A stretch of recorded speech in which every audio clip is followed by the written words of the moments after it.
প্রিয় শিক্ষার্থীরা, তোমাদের সবাইকে অনলাইন ক্লাসে স্বাগত জানাচ্ছি। আমি মোহাম্মদ আমিনুর রহমান, সহকারী অধ্যাপক, গণিত বিভাগ, ঢাকা কলেজ। আশা করি তোমরা সবাই ভালো আছো। তো আজকে অ্যাবস্ট্রাক্ট অ্যালজেব্রার উপরে আমি 28তম লেকচার দিতে যাচ্ছি। আজকে আমরা আলোচনা করব আইডিয়ালস অ্যান্ড কোশেন্ট রিংসের উপরে। এর উপরে গত একটি ক্লাস হয়ে গেছে, আর আজকে দ্বিতীয় ক্লাস, আর টোটাল অ্যাবস্ট্রাক্ট অ্যালজেব্রার উপরে 28তম ক্লাস। তো প্রিয় শিক্ষার্থীরা, আমি আজকে কিছু সংজ্ঞা আলোচনা করব এবং সেই সাথে একটি থিওরেম দেব। আর তোমরা ইতিমধ্যেই টেস্টের যে আমি কোয়েশ্চেনটা দিয়েছিলাম সেই কোয়েশ্চেনটা অবশ্যই ফলো করবে।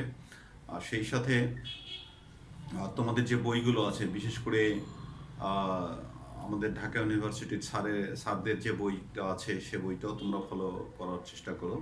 হ্যাঁ, তো আমি শুরু করতেছি। প্রিয় শিক্ষার্থীরা, তোমরা লিখতে থাকো। প্রথমে আমরা ডেফিনিশন আলোচনা করতে যাচ্ছি। Principal ideal. প্রিয় শিক্ষার্থী, প্রিন্সিপাল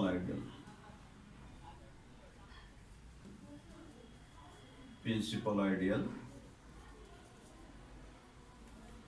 অর্থাৎ আমাদের যদি একটা রিং থাকে এবং সেখান থেকে যদি আমরা কি করি, তার যদি একটি আইডিয়াল নেই এবং আইডিয়ালটার ক্যারেক্টারটা এমন যদি হয় it is generated by a single element, তাহলে আমরা এই আইডিয়ালটাকে কি বলবো? প্রিন্সিপাল আইডিয়াল বলবো। আমি আবারও বলছি যে কোনো রিংয়ের আইডিয়ালকে আমরা প্রিন্সিপাল আইডিয়াল তখনই বলবো যদি এই আইডিয়ালটি একটি সিঙ্গেল এলিমেন্ট দ্বারা জেনারেটেড হয়, তাহলেই আমরা উক্ত আইডিয়ালকে প্রিন্সিপাল আইডিয়াল বলবো।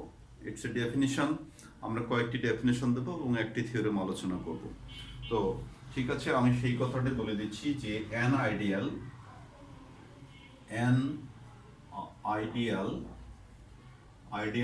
S of a ring are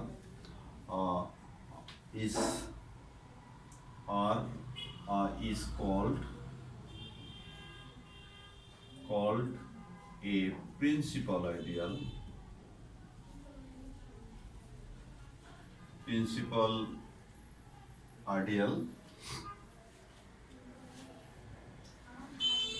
Of R if it is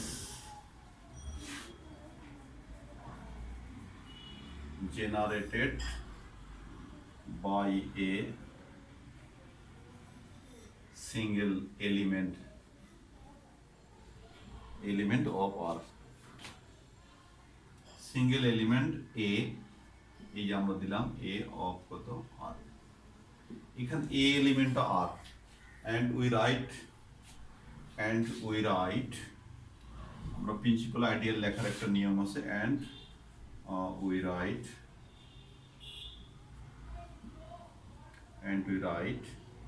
S equal, আমরা এভাবে কিন্তু লিখব।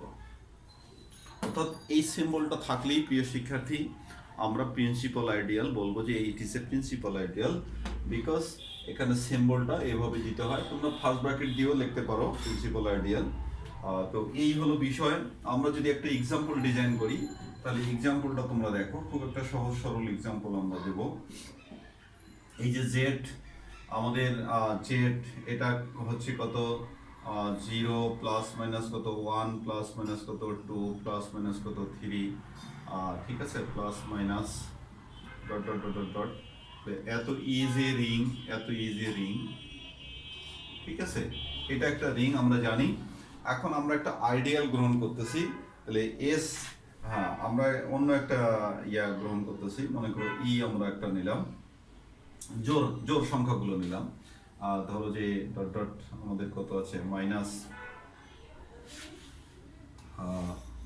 পুরো অন্যভাবেও নিতে পারি, ওইভাবেই যেহেতু নিলাম, তাহলে আমরা এটা নিতে পারি যে 0, তারপরে কত প্লাস মাইনাস 2, কত প্লাস মাইনাস 4, কত প্লাস মাইনাস 5, সরি 6। ঠিক আছে, তাহলে এটা হচ্ছে যে এত easy principal ideal, E is a principal ideal of even numbers. তাহলে এত is a principal ideal of even numbers, even integers, number বললে হবে না, even integers আমরা বলি, even integers generated by 2 or -2, ওকে। অর্থাৎ আমরা বলতে চাচ্ছি যে ইটা 2 দিয়ে জেনারেট করা অথবা -2 দিয়ে জেনারেট করা, দ্যাট ইজ আমরা কিন্তু এটা লিখতে পারি, দ্যাট ইজ আমরা লিখতে পারি যে ইকুয়াল কত হচ্ছে, ইকুয়াল হচ্ছে এই যে 2 or কত, আর তোমরা এটা -2 এটা বলতে পারো। বিকজ তুমি যদি 2 দিয়ে এই উপাদানকে যদি করো, হ্যাঁ, মনে করো এর জেড সেটের একটি উপাদান আর একটি উপাদান হলো কত 2, তাহলে 2 এই যে 2 উপাদানটা দিয়ে দেখো 2 দিয়ে 2 2 0 0, তারপরে 2 1 কে 2 2 দুগুণ কত 4 3 দুগুণ 6, এই যে 2 দ্বারা জেনারেট করো। আবার -2 দিয়ে যদি তুমি করো তাহলে এগুলোই চলে আসবে, ঠিক আছে। এই কারণে আমরা কি বলছি যে 2 দ্বারা generated by 2, okay. Dear students, এই গেল আমাদের প্রিন্সিপাল আইডিয়ালের ডেফিনেশন। এখন আমরা ম্যাক্সিমাল আইডিয়ালের কথা বলি। ম্যাক্সিমাল আইডিয়াল, হ্যাঁ, ম্যাক্সিমাল আইডিয়াল কল্ড, এই পর্যন্ত আমরা ঠিক রাখবো, এদিকে বলে, ওকে। আমরা অন্যটাতে চলে যাই, এবার আমরা ম্যাক্সিমাল আইডিয়ালে চলে যাব।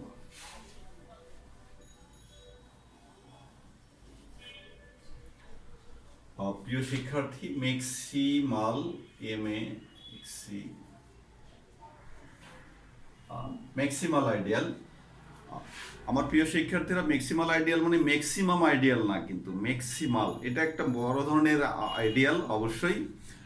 তবে আমরা বলি যে কোনো সহজ কথায়, থিওরিটিক্যাল কথা যাই হোক না কেন, সহজ কথাই হচ্ছে যে আমি যদি এস যদি একটি তার আইডিয়াল যদি গ্রহণ করি কোনো রিং আর এর, তাহলে এস এবং আর এর মধ্যে যদি আর কোনো বড় আইডিয়াল, আর কোনো যদি আইডিয়াল পাওয়া না যায়, অর্থাৎ এসটা এতই বড় আইডিয়াল যে এস এবং আর এর মাঝখানে আর কোনো আইডিয়াল পাওয়া যাচ্ছে না, তাহলে সেই ক্ষেত্রে আমরা এসকে কি বলবো, ম্যাক্সিমাল আইডিয়াল বলবো। একবারে ক্লিয়ার একটি কনসেপ্ট, সেটা হচ্ছে যে কোনো একটি রিংয়ের আইডিয়ালকে আমরা তখনই ম্যাক্সিমাল আইডিয়াল বলবো যদি উক্ত আইডিয়াল এবং রিংয়ের মাঝখানে আর কোনো আইডিয়াল বিদ্যমান না থাকে, আর যদি থাকে তাহলে আমরা কিন্তু ম্যাক্সিমাল আইডিয়াল সেক্ষেত্রে বলবো না। তো সেই কথাটাই আমরা ডিয়ার স্টুডেন্টস লিখতে যাচ্ছি। তাহলে লেখো, an ideal S of a ring R is called a maximal ideal of R if whenever T is an ideal, whenever T is an ideal, এই যে আরেকটা আইডিয়ালের কথা আমরা বলছি, if whenever T is an ideal of R such that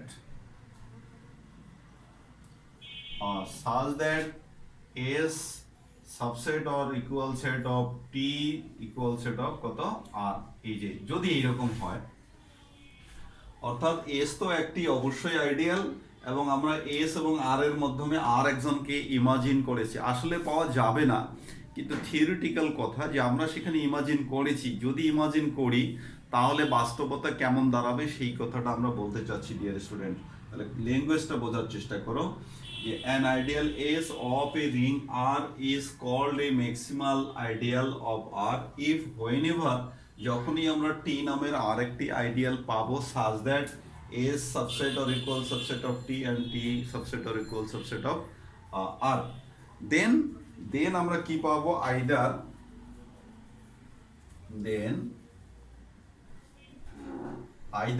S equal টি পাবো, or আমরা কি পাবো, টি ইকুয়াল আর পাবো, অর আমরা কি পাবো, আর টি ইকুয়াল বা আর ইকুয়াল টি পাবো, এস ইকুয়াল টি অথবা আর ইকুয়াল টি পাবো।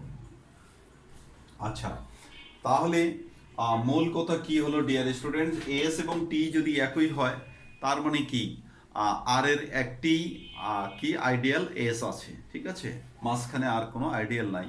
আবার যদি এস যদি টির থেকে যদি ভিন্ন হয় তাহলে টিটা আর এর সাথে মিলে যাচ্ছে, অর্থাৎ এস এবং আর এর মাঝখানে আর কোনো আইডিয়াল নেই। আমি যেটা সহজ কথায় বলেছি যে কোনো আইডিয়াল এসকে আমরা ম্যাক্সিমাল আইডিয়াল বলবো যদি এস এবং আর এর মাঝখানে আর কোনো আইডিয়াল পাওয়া না যায়। এই হলো সহজ কথা, এটা হলো থিওরিটিক্যাল কথা। তারপরে তোমাদেরকে এটা লিখতে হবে। যেমন আমরা একটু আগেই যেহেতু উদাহরণ দিয়েছি, তাহলে আমরা এখানে এক্সাম্পলটা অন্যভাবে আমরা ডিজাইন করি ডিয়ার স্টুডেন্ট। যদি আমাদের জেড হচ্ছে কত 0 প্লাস মাইনাস 1 প্লাস মাইনাস কত 2 প্লাস মাইনাস কত 3 প্লাস প্লাস মাইনাস নাও প্লাস মাইনাস প্লাস আচ্ছা, এইভাবে প্লাস মাইনাস দিয়ে চলতেই থাকবে। তাহলে এত ইজ এ রিং। আর আমরা একটা রিং কল্পনা করতেছি, সেটা হচ্ছে জেনারেটেড বাই, আমরা মনে করো 5 দিয়ে জেনারেট করে নিলাম। তাহলে and s হচ্ছে s জেনারেটেড বাই 5, এইটাকে আমরা কত দিয়ে নিলাম 0, তারপরে কত 5 প্লাস মাইনাস 5, তারপরে কত প্লাস মাইনাস কত 10, তারপরে কত প্লাস মাইনাস কত 15। ওকে, এটা 5 দিয়ে জেনারেটেড, এইভাবে প্লাস মাইনাস করে দেওয়া চলবে। তাহলে এত ইজি আমাদের ম্যাক্সিমাল আইডিয়াল, ঠিক আছে, এত ইজি ম্যাক্সিমাল আইডিয়াল। এটা তোমরা এরপরে কত আসবে, আমাদের 5 দিয়ে জেনারেট করেছি, 5, 10, 15 ইত্যাদি ইত্যাদি ইত্যাদি ইত্যাদি। তাহলে এত is a maximal ideal, maximal ideal of কত আর। ওকে প্রিয় শিক্ষার্থী, এই গেল আমাদের ম্যাক্সিমাল আইডিয়াল। তাহলে আমরা দুটো এর আগে গত লেকচারেও আমরা কিন্তু ডেফিনেশন দিয়েছিলাম, আজকে আমরা আরো 2টি ডেফিনেশন দিলাম। আর একটি ডেফিনেশন আমি তোমাদেরকে দেব প্রাইম আইডিয়াল। তাহলে প্রাইম আইডিয়াল আবারও আমি এই কিছু দূর কথা আমাদের সেম থেকে যায়, সেই কারণেই আমি এই একটু সুবিধা নিতে চাচ্ছি। তা তোমরা দেখো, ওকে এটা লিখে ফেলো। আমরা এখন বলবো প্রাইম আইডিয়াল, প্রাইম আইডিয়াল। ওকে আচ্ছা,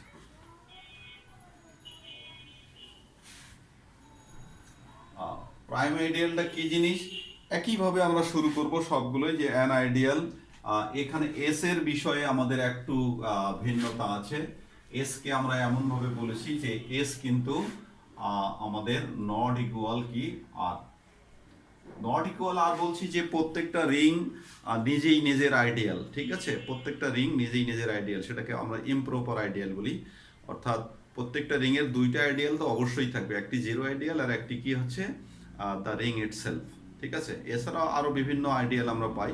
তো এখানে এসটা এমনভাবে ডিজাইন করা হয়েছে যে এস আর এর সমান হবে না, অর্থাৎ ছোট, সে জিরো হতে পারে বা ছোট অন্য নন জিরো এলিমেন্ট, অর্থাৎ কম সংখ্যক এলিমেন্ট নিয়ে সাবসেট হওয়ার পরে সে আইডিয়াল হতে পারে, এই কথা আমরা বলছি।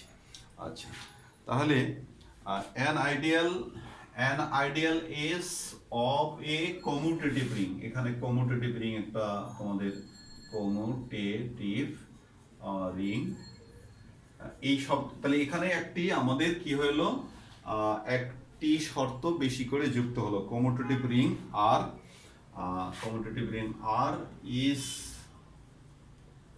said to be a prime ideal of R if for A comma B belongs to R,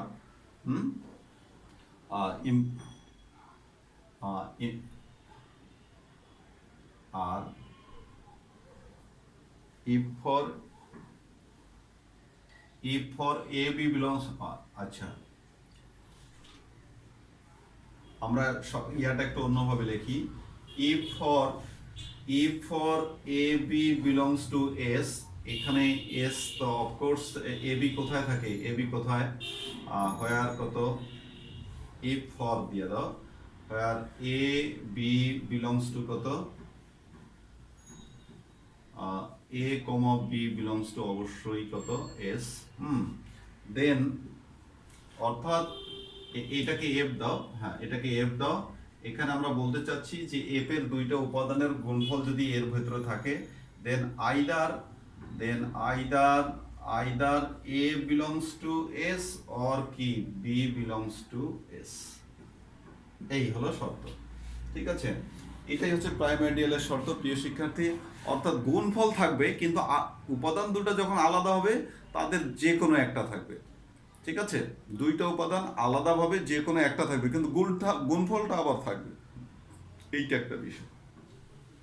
তো এই যে আমরা বলতেছি, অর্থাৎ তোমাদের অন্য মনে করে একটা উদাহরণের কথা বলতেছি, যে একটা মনে করো থার্ড আর একটা মনে করো থ্রি, এদের গুণফল করলে কত হবে, 1/3 into 3, ঠিক আছে, 1/3 into 3, আমাদের উদাহরণটা এইভাবে, হ্যাঁ এই গুণফলটা যদি মনে করো থাকে, এটা 1 belongs to যদি S হয়, তাহলে এদের দুইজনের যে কোনো একটা হয় 1/3 S এর মধ্যে থাকবে, না হলে 3 S এর মধ্যে থাকবে, এইটাই হলো বিষয়, ঠিক আছে। অর্থাৎ 1/3 এবং 3 অ্যাট এ টাইম দুইটাই S এর মধ্যে থাকবে না, গুণফলটা থাকবে, আর সেপারেটলি যদি আমরা 1/3 and 3 কথা বিবেচনা করি তাহলে যে কোনো একটা থাকবে, এইটাই হচ্ছে প্রাইম আইডিয়ালের বৈশিষ্ট্য। তো প্রিয় শিক্ষার্থী, আমরা এই যে তিনটা খুব গুরুত্বপূর্ণ ডেফিনেশন আলোচনা করলাম, আর তোমরা ডেফিনেশনগুলোর কন্ডিশন অবশ্যই মনে রাখবা, আর এগুলো খুবই ইম্পর্টেন্ট। আমরা এখন একটা থিওরেম আলোচনা করতে যাচ্ছি, আর এই থিওরেমটা দেওয়ার পরে আমাদের আজকের আলোচনা সমাপ্ত করবে। ওকে, তো প্রিয় শিক্ষার্থী, তোমরা থিওরেমটা এবার লেখো, আর তোমাদের পরীক্ষার যেহেতু ডেট হয়ে গেছে, পড়ালেখা এগুলো করতে থাকো। থিওরেমটা দেখো, এ ফিল্ড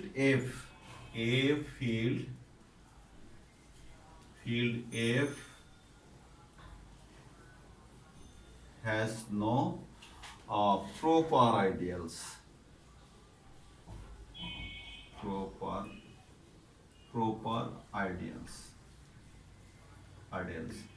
তার মানে কি প্রিয় শিক্ষার্থী, F has no proper ideals, ফিল্ডের প্রপার আইডিয়াল নাই, তার মানে কি এই কথাটার মধ্যেই ক্লু আছে, তাহলে ইমপ্রপার আইডিয়াল থাকতে পারে, ইমপ্রপার আইডিয়াল আছে, প্রপার আইডিয়াল যেহেতু নাই তাহলে ইমপ্রপার আইডিয়াল আছে।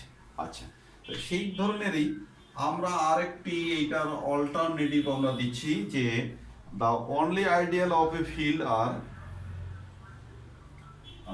The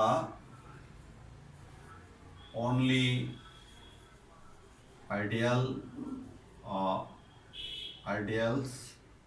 ideals of a field are, সেটা হলো কি 0 and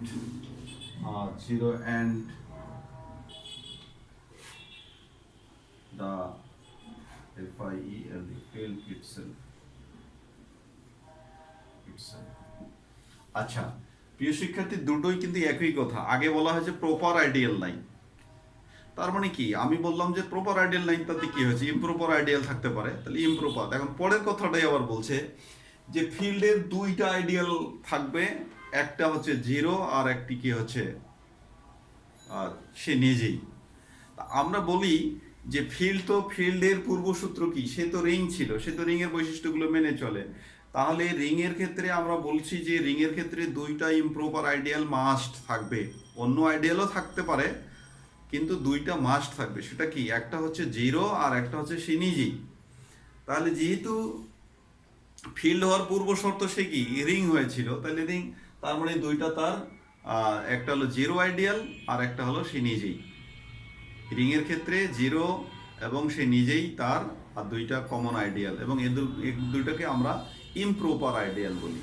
তো এখন আমরা ফিল্ডের ক্ষেত্রে বলতেছি একই কথা দুইভাবে বলতেছি, যে field has no proper ideal, তার মানে ইমপ্রপার আছে, অথবা বলতেছি the only ideals of a field are, একটি হলো জিরো আর অ্যানাদার হলো দ্য ফিল্ড ইটসেলফ। তো আমরা সেটা দেখি।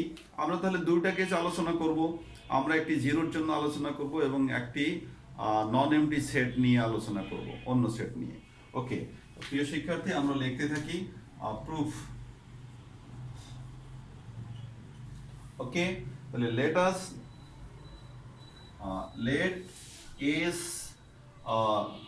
be an ideal, S be an ideal of a field F। এখানে F কে আমরা যদি খুব করে দিতে পারি, একইভাবে আমরা লিখতে পারি একটা F ফিল্ডের এটা একটা আইডিয়াল। ঠিক আছে, তাহলে আমাদেরকে কি দেখাতে হবে, আমাদেরকে ওই বিষয়গুলো প্রমাণ করতে হবে, আমরা সেটা বললাম না। তাহলে ফার্স্ট আমরা কি তাহলে আমরা first we have S equal কত, আমরা এই যে 0 নিলাম। তাহলে এটা অবশ্যই কি, আমরা তো যেহেতু S একটা আইডিয়াল, তাহলে এটা সাবসেট অফ কি, সাবসেট অফ অবশ্যই F, সাবসেট অফ অবশ্যই F। আমরা একটা সাবসেট বলছি, ঠিক আছে। এখন এইটা আমাদের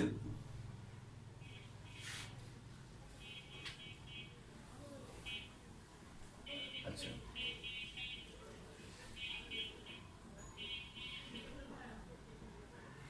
আচ্ছা ডিয়ার স্টুডেন্টস, আমরা এই জায়গায় শুরুতে একটু টেকনিক্যাল বিষয় আমরা বলে দেই, যে আমাদের হ্যাজ নো প্রপার আইডিয়াল। তাহলে আমরা এই যে 0 বলে দিলাম, এবং এখান থেকে আমরা কি বলতে পারতেছি, যে অ্যান্ড আমরা এখান থেকে যেটা পাই, অ্যান্ড আমাদের ওই যে 0 তারপরে কত আছে 0 কমা প্লাস, আমাদের এইটা কি হবে, এটা আমাদের কি হবে, একটি সাবগ্রুপ হবে। এত ইজ এ সাবগ্রুপ, ঠিক আছে, এত ইজ এ সাবগ্রুপ।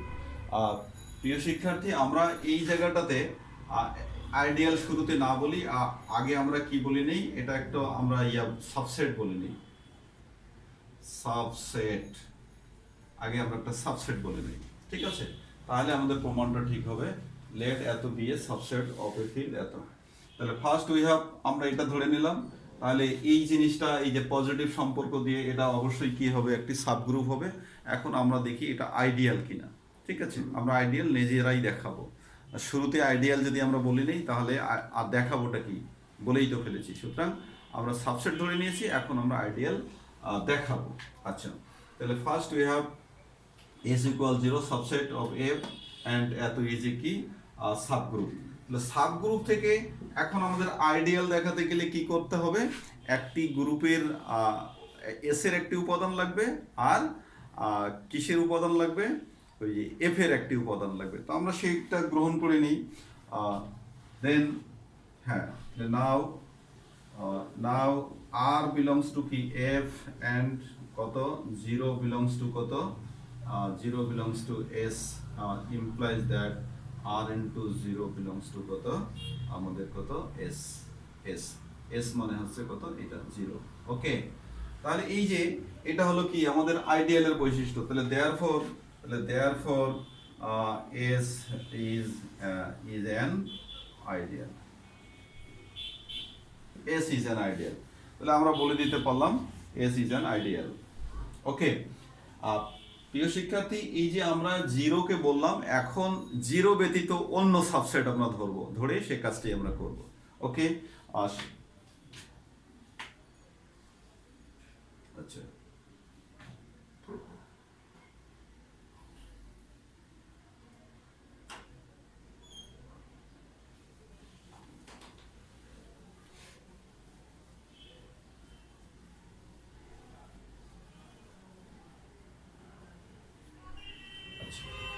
এখন এগেইন আমরা এই কাজটা করি, again S be a non zero, S be a non zero, S again S be a non zero subset কত, সাবসেট অফ কত এফ, ঠিক আছে, non zero subset of F. তাহলে আমাদের কি কি হচ্ছে,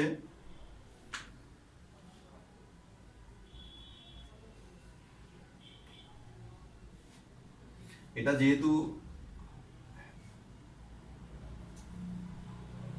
এটা নন জিরো আইডিয়াল লিখে পেল, ideal non zero ideal of F, তাহলে আমরা এখান থেকে কি পাবো, যে এর যা উপাদান আছে সেই উপাদানগুলো কি আছে এফ এর মধ্যে থাকবে, এর মধ্যে যা উপাদান থাকবে তা এটা কি থাকবে এফ এর মধ্যে থাকবে। ওকে, আমরা সেই কাহিনীটাই দিচ্ছি, যে অতএব এ বিলংস টু এস ইমপ্লাইজ কত, এ বিলংস টু কত এফ, আর এফ যদি থাকে তাহলে কত এ ইনভার্স বিলংস টু কত এফ। ওকে, তাহলে এই যে এখন দেখো প্রিয় শিক্ষার্থী, এটা কেন, এটা যেহেতু আমরা আইডিয়াল, আইডিয়াল হওয়া মানে কি, সে সাবসেট হওয়া, আইডিয়াল মানে সাবসেট হওয়া, আর সাবসেট হলেই সেটা এফ এর মধ্যে থাকবে, আর এফ যেহেতু ফিল্ড, ফিল্ড হলে কি হয় সব উপাদানের ইনভার্স তার মধ্যে থাকবে। আচ্ছা, সেক্ষেত্রে আমরা এখান থেকে কি পাবো প্রিয় শিক্ষার্থী, তাহলে নাও আমরা কি পাই, যে a belongs to S and কত a inverse belongs to F, this implies a and a inverse belongs to কত এস। কেন বলতে পারবো, যেহেতু S is an ideal, S is an ideal, তাহলে আইডিয়াল যেহেতু আমরা বলেছি, তাহলে এখান থেকে আমরা কি পাচ্ছি, ওয়ান বিলংস টু কত এস, এই যে তার মানে এস এর মধ্যে কি আইডেন্টিটি এলিমেন্ট ইয়ে করে, that is one is the identity,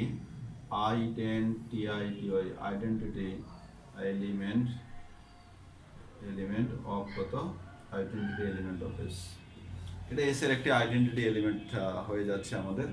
আচ্ছা, এখন প্রিয় শিক্ষার্থী, এটা যেহেতু আইডেন্টিটি এলিমেন্ট হয়ে যাচ্ছে, এখন আমরা অন্য একটি উপাদানকে নেব, সেটা দেখি, আইডেন্টিটি এলিমেন্ট আমরা নিচ্ছি। আচ্ছা, আবার আবার আমরা এদিকে চলে আসতেছি, এগেন বা অলসো, অলসো দিয়ে আমরা এখানে আরেকটা লিখে দিই, যেহেতু এই যে ওয়ান বিলংস টু কত এস অ্যান্ড কত এক্স বিলংস টু কত এফ, ইমপ্লাইজ কি করতেছে, যে one into S belongs to কত, সরি এটা এক্স করে নাও, এক্স বিলংস টু কত এস, ওই একই কারণ, কারণ এস ইজ অ্যান আইডিয়াল, তাহলে এখান থেকে আমরা কি পাই প্রিয় শিক্ষার্থী, এক্স বিলংস টু কত এফ। আচ্ছা, এস, তাহলে এখানে তোমরা এটা খুবই একটা গুরুত্বপূর্ণ জায়গা আমরা অতিক্রম করতে যাচ্ছি প্রিয় শিক্ষার্থী। দেখো এই যে এক্স বিলংস টু এফ, তার মানে কি, দ্যাট ইজ আমরা এখানে কনক্লুডিং করে দিই যে x belongs to F, this implies x belongs to কত এস। ওকে, এই যে আমরা এই জিনিসটা এখানে ধরছিলাম এক্স, সেটা কি এস এর মধ্যে, তার মানে আমরা বলতে পারতেছি যে এফ হচ্ছে কি কার সাবসেট, এস এর সাবসেট, তাহলে দিস ইমপ্লাইজ, তাহলে আমরা এখানে বলে দিলাম যে this implies F is subset or equal subset of কত এস, এটাকে আমরা এক নং আমরা বলে দিলাম, ঠিক আছে। আর যেহেতু আমরা এস কে আইডিয়াল বলে ফেলেছি, এগেইন হ্যাঁ, again since s is an কি আইডিয়াল, আইডিয়াল অফ কত, s is an ideal of কত f, তাহলে of course s is subset of কত আমাদের f, this is number 2। তাহলে ডিয়ার স্টুডেন্টস, যেহেতু আইডিয়াল, তাহলে আইডিয়াল হলে তো f এর সাবসেট হতেই অবশ্যই হবে, তাহলে s সাবসেট অফ f, আর এখানে পেলাম f সাবসেট অফ s, ঠিক আছে, f is subset of s, আর এখানে আমরা ওই আইডিয়াল হওয়ার কারণে বলতেছি যে S is subset of F. তাহলে দেয়ারফর ফ্রম 1 and 2 যদি আমাদের মিউচুয়ালি যদি সাবসেট অফ ইচ আদার হয়, মিউচুয়ালি যদি সাবসেট অফ ইচ আদার হয়, তাহলে আমরা কি বলতে পারি, Das from 1 and 2, thus from 1 and 2 we get s equal কত f, s equal f, অর্থাৎ s এবং f সমান, ঠিক আছে, s and f দুটাই সমান। তার মানে কি হইলো, আমরা f এর দুইটাই আইডিয়াল পাচ্ছি, একটা হচ্ছে 0 আর একটা হচ্ছে সে নিজেই। অর্থাৎ আমরা s কে ধরেছিলাম একটা অন্য আইডিয়াল ধরেছিলাম, কিন্তু সেটা আর থাকছে না, ঠিক আছে, সেটা কি হয়ে যাচ্ছে, সে নিজেই হয়ে যাচ্ছে। তাহলে হেন্স আমরা সেই কনক্লুডিং লাইনটা বলে দিই যে hence the field F has only ideals 0 and itself, ওকে, 0 এবং সে নিজেই, and f itself, এটা f itself দিলেই আমাদের ভালো হবে, and f itself, ওকে। এই হলো আমাদের প্রিয় শিক্ষার্থী, আমাদের যে থিওরেমের চাহিদাটা ছিল সেইটা আমরা বলে দিচ্ছি যে হেন্স কমপ্লিট। তাহলে হেন্স কমপ্লিট, আচ্ছা, এখানে আমাদের কমপ্লিট হয়ে গেল। তাহলে আমরা কি কি করলাম প্রিয় শিক্ষার্থী, আমরা 3টে ডেফিনেশন আলোচনা করলাম এবং একটি থিওরেম আলোচনা করলাম। থিওরেমের বিষয়টা ছিল যে একটি ফিল্ডের কোনো প্রপার আইডিয়াল নেই, তাহলে প্রপার আইডিয়াল নেই, তাহলে ইমপ্রপার আছে, সেই ইমপ্রপারটা আমরা দেখাতে পারলাম। আর এসকে আমরা এমনভাবে ডিজাইন করেছিলাম যে এসকে আমরা একটা আইডিয়াল ধরেছিলাম। আসলে জিরোর বিষয়টা তোমাদের মধ্যে একটা খটকা জাগতেই পারে, কিন্তু জিরোটা অটো, এটা সবার জন্যই জিরো গ্রুপও হচ্ছে, তারপরে জিরো তোমার রিং হচ্ছে, জিরো আইডিয়াল হচ্ছে, হ্যাঁ, এগুলো জিরোর বিষয়টা একটু আলাদা, এই জিরো নিয়ে কোনো কথা নাই, কারণ তুমি যত জিরোই একত্রে মাল্টিপ্লাই করো, যোগ করো, সেটা জিরোই। সুতরাং এই জিরো আইডিয়ালটাকে আমরা ইমপ্রপার আইডিয়াল বলি। আর রিংয়ের, অর্থাৎ একটা কথা বলি যে রিংয়ের দুইটা আইডিয়াল, জিরো এবং দ্য রিং ইটসেলফ, এটা তার দুইটা ইমপ্রপার আইডিয়াল অবশ্যই থাকবে। এছাড়া অন্যান্য যদি আইডিয়াল থাকে তাহলে সেগুলোকে আমরা প্রপার আইডিয়াল বলি। তো ফিল্ডের ক্ষেত্রে সেই জিরো এবং সে নিজেই তার আইডিয়াল, এছাড়া তার আর কোনো প্রপার আইডিয়াল নাই। তো প্রশ্নের কথা যেভাবেই থাকবে তোমরা কনক্লুডিং লাইন সেভাবেই বলে দেবা। তো আজকে এ পর্যন্ত, তোমরা সবাই ভালো থাকো, সুস্থ থাকো, সুন্দর থাকো, সবার সুন্দর পরীক্ষার একটা ভালো পারফরমেন্স যাতে সবার হয়, এই শুভকামনা রেখে শেষ করছি। আল্লাহ হাফিজ।